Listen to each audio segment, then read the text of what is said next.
Meron kaming rice meal na inasal, merong hita, merong pecho, meron din kaming liempo, at meron din kaming fried chicken.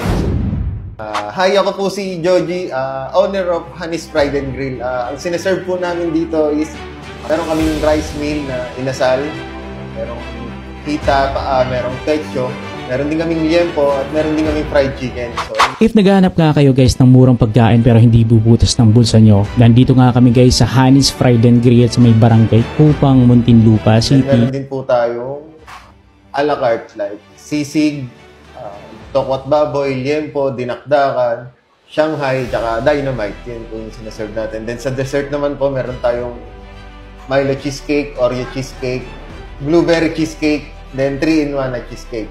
Nag-start kami nung December 2023. Then, yun. So, pero nung pandemic, nagluluto-luto na rin kami since wala kaming trabaho nung pandemic. Nagtitinda kami sa online ng mga fried chicken din, tsaka yun po. Yung inasal na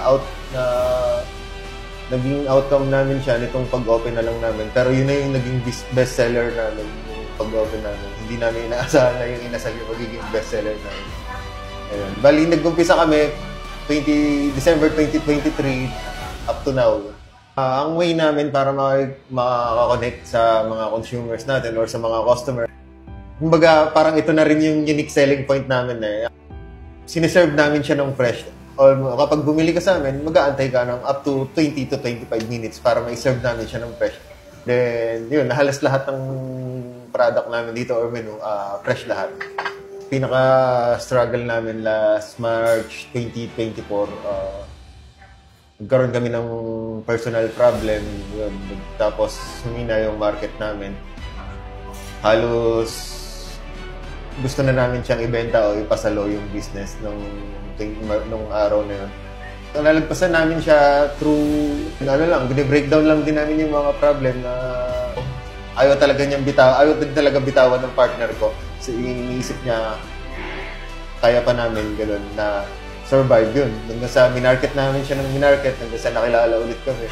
Hanggang sa dinadayo na kami ng mga customer namin na taga iba't ibang lugar. Or even nagpapadeliver kahit malayo, willing silang magbayad ng malaking fee sa delivery fee. Matik man lang nila yung Yun. Hanggat may naniniwala pa sa amin doon na kahit isang naniniwala sa amin, hindi namin siya itinigil hanggang sa ngayon. Yun yung pinangahawakan namin, yung mga naniniwala sa amin. Siguro yun yung best experience na may experience mo dito sa Honey's Fried and Grill na hindi ka siya kagaya ng ibang fast food na kapag umorder ka, luto na, nandiyan na. Dito, naghihintay ka pero makakain mo siya ng fresh or fresh from grill. Everyday open kami. So, ang operating hours natin is 6 p.m. to 2 a.m. Sa mga existing customers namin, maraming salamat po sa inyo sa walang samang pagsuporta nyo. And then sa mga hindi pa po nakakasubok sa Honey's Fried and Grill, open po kami everyday 6 p.m. to 2 a.m. Tapat ng San Nicolas de Tolentino Parish, Pro 4, Kupang. Wazeable tayo, search nyo lang sa Waze or Google Map, Honey's Fried and Grill Kupang branch.